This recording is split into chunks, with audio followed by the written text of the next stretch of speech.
जिस तरह से बात कर रहे हैं हसनैन लियाकत कह रहे हैं कि ये शायद बाबर आजम की जानिब से ये सोच है, बाज़ हल्के ये कहते हैं कि ये सोच है, जैसे हसनैन कह रहे हैं कि सरप्राइज रखा गया है। आपके ख्याल में ये सरप्राइज हिकमत अमली ठीक है पाकिस्तान क्रिकेट के लिए या फिर उनको मैचेस दे देने चाहिए? ये देखिए, ये कोई स्ट्रेटजी कोई ऐसी नहीं है कि जो बाबर आजम ने बताई है। ये हम बाबर आजम का दिमाग पढ़ें कि वो ये करना चाह रहे हैं। देखिए करना चाह रहे हैं, मगर फिर वो हमने बताया कि अब इतना प्रेशर आ गया बाबर आजम पे, क्योंकि कम बैक करके वापस एज ए कैप्टन आए। उससे पहले शान मसूद टेस्ट टीम में कैप्टन बने हुए थे, फिर शाहीन को मौका दिया, 4-1 से हम लोग सीरीज हारे हैं न्यूजीलैंड में। ये बड़ी अहम चीज है हसन जो आप बात कर रहे हैं ना, कि असल में इस वक्त प्रेशर जो है ना वो बाबर आजम पर है। और मेन प्लेयर भी हैं वो, की बैटर है पाकिस्तान क्रिकेट टीम के भी। डजंट मैटर कि अपने रिकॉर्ड जो है वो अबूर कर रहे हैं, बड़ी बड़ी इनिंग्स खेल रहे हैं, मगर एक टाइम पे देखें सचिन तेंदुलकर भी थे, वो भी कैप्टनसी से हट गए थे।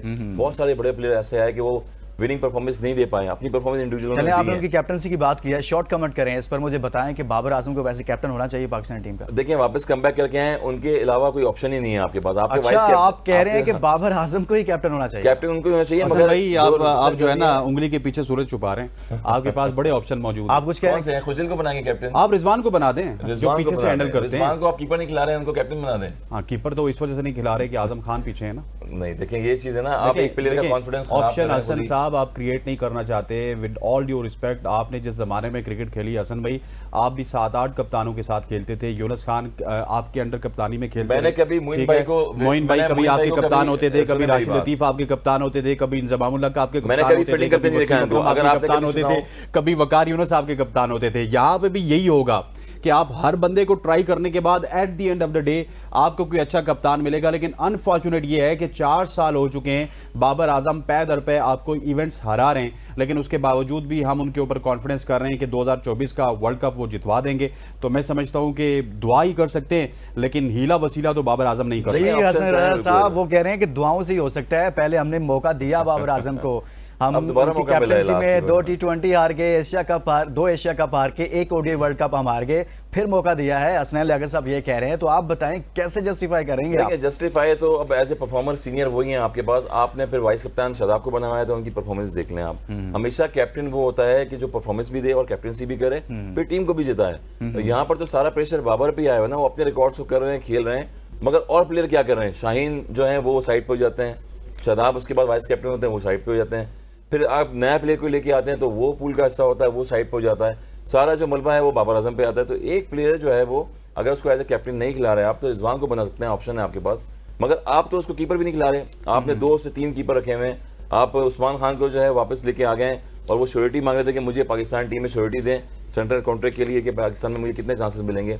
तो पाकिस्तान में तो पास में और करंट में जो है कोई श्योरिटी मिली नहीं है किसी प्लेयर की कि कौन कल खेलेगा, कौन परसों खेलेगा, कब ड्रॉप हो जाएगा। आना जाना लगा रहता है, ये तो हमने देखा पिछले 4-5 साल में कि आना जाना ज्यादा नहीं हुआ, जो है वही है जी, बहुत ज्यादा हुआ है। पहले आसिफ अली को हमने कहा था कि जो 500-400 की छक्के की प्रैक्टिस करते हैं उनको जाया कर दिया हमने, अब इफ्तिखार की बारी आ गई। सर हमने नहीं जाया किया, उन्होंने अपने आप को खुद जाया किया। देखिए आप 400 मिला ना आप लोगों को पाकिस्तान। आप कैसे कह रहे हैं कि हसन उनको जाया किया गया है, बताएं। देखिए 1 से 1.5 ओवर दिया है, 8 बॉलों को खेलने को मिलती थी। मैंने जितने स्टैट्स निकाल के देखे हैं मैचेस में, 60 से असल में प्लेयर वो 4 बॉलों के थे, आप 8 ज्यादा दे रहे थे। ये वही 4 बॉलों के थे, मगर आप जब किसी प्लेयर को T20 में, T10 में अगर उसको थोड़ा सा बॉले ज्यादा खेलने का मौका नहीं मिलेगा, वो परफॉर्म कैसे करेगा? लेकिन असल में ये भी तो हकीकत है कि आपने 2-3 साल थोक के हिसाब से मौके दिए, वो अवेल करना प्लेयर का काम होता है। इफ्तिखार को अगर आप देखें वही बैक टू बैक की भी वही पोजीशन है। चले हसन को सुन लेते हैं ना कि वो क्या रहे हैं, क्यों कहते हैं कि वो आसिफ अली को जाया किया गया, फिर आप बताइएगा कि उनको मौका दिया गया। जो भी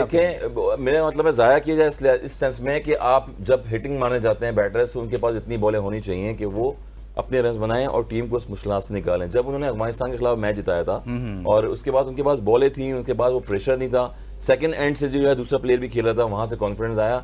अब हम एक ही प्लेयर को कहते हैं कि दोनों एंड से एक ही प्लेयर खेलता रहे और हमें टीम में जिता के जो है वो सुरखरू कर दे, तो ये कभी क्रिकेट की हिस्ट्री में हुआ नहीं है। इसीलिए जो है हम प्लेयर को थोड़ा सा मौका देना चाहिए, चांस देना चाहिए। फखर जमान को अगर आप नंबर 3-4 पे खिला रहे हैं, अब उन पर सारा प्रेशर आया हुआ है। आप देखें इंग्लैंड के खिलाफ बैक टू बैक 1 चौका छक्का लगाते हैं, अगली बॉल में मारने एक और चीज है कि बाबर आजम भी जब भी कोई मीडिया टॉक करते हैं, कुछ सवाल उनके सामने रखा जाता है, वो फखर जमान का जिक्र जरूर करते हैं। यानी कि वो खुद भी इतना ज्यादा इन्हिसार फखर जमान पर करते हैं कि अगर छक्कों की बात आएगी, ज्यादा टारगेट उनको अचीव करना पड़ेगा, तो वो सारे का सारा उनका फोकस फखर जमान पर होगा। बिल्कुल फखर जमान पे स्ट्राइक रोटेट करते हैं, वो अच्छे शॉट्स खेलते हैं। जितनी भी अब तक टीम में जो स्ट्रॉन्ग शॉट खेलते हैं वो फखर जमान खेलते हैं। उनको पता है कि एक प्लेयर अगर ये खड़ा हो गया तो मैच को ले जा सकता है। मगर इंग्लैंड की टीम जो है दूसरी टीम में भी अपोजिशन है वो एक अपना प्लेयर work पर करके नहीं खेल आएगी। रही ना, वो एक पर नहीं खेल रही, हम खेल रहे हैं एक प्लेयर पर। हसनैन आप बताएं ना, आसिफ अली की बात चल निकली है ना, अब आपने बताना है कि हसन कह रहे हैं कि उनको एक तरह से ज़ाया किया गया, कभी कहा गया 8 बॉल पे 24 करके दो, कभी कहा गया 10 बॉल पे 32 करके दो। तो इस तरह की सिचुएशन में उनसे बैटिंग करवाई गई है। तो हर रोज़ तो ऐसा नहीं होता हसनैन कि कोई 10 मैचेस ऐसे आएंगे तो उनमें से 1-2 में तो कर जाएगा, लेकिन बाकी 8 मैचेस में नहीं करेगा, देन वो बाहर जाएगा। कैसे होगा फिर? लुकमान, अगर 10 मैचेस है ना, तो 10 मैचेस में से अगर आप 5 में कर देते ना तो मान लिया जाता। देखिए 200 छक्के लुकमान नहीं मारता था, 200 छक्के आसिफ अली मारता था। और मैं आपको बताऊं कि ये फजल हक फारूकी की मेहरबानी है कि जिसने आसिफ अली को भी फिनिशर बना दिया, जिसने नसीम शाह को भी फिनिशर बना दिया, और उससे पहले 2019 के वर्ल्ड कप में इमाद वसीम भी अफगानिस्तान के खिलाफ ही फिनिशर बने थे। आप देखिए ना कि आप छोटी टीमों के खिलाफ तो उस दिन आए आजम खान, उन्होंने भी मार दाड़ की, 6 गेंदों पे 24-25 रन बनाए और वाह हो गई। लेकिन जो बड़ी टीम होती है, जो प्लान्स के साथ आती है, जिनके पास स्टैटिशियंस मौजूद होते हैं, जिनके पास डाटा एनालिस्ट मौजूद होते हैं, वो आपके प्लेयर को नहीं खेलने देंगे। उनको पता है कि आपके प्लेयर की जो प्लस हैं, क्या आपकी नेगेटिव्स हैं, और वो वहां पे जहां पे आप कमजोर हैं वहां पे आपको बॉलिंग करवाएंगे। मसला ये है, जिस तरह हसन भाई ने कहा, विद ऑल ड्यू रिस्पेक्ट, हमने आसिफ अली को जाया नहीं किया।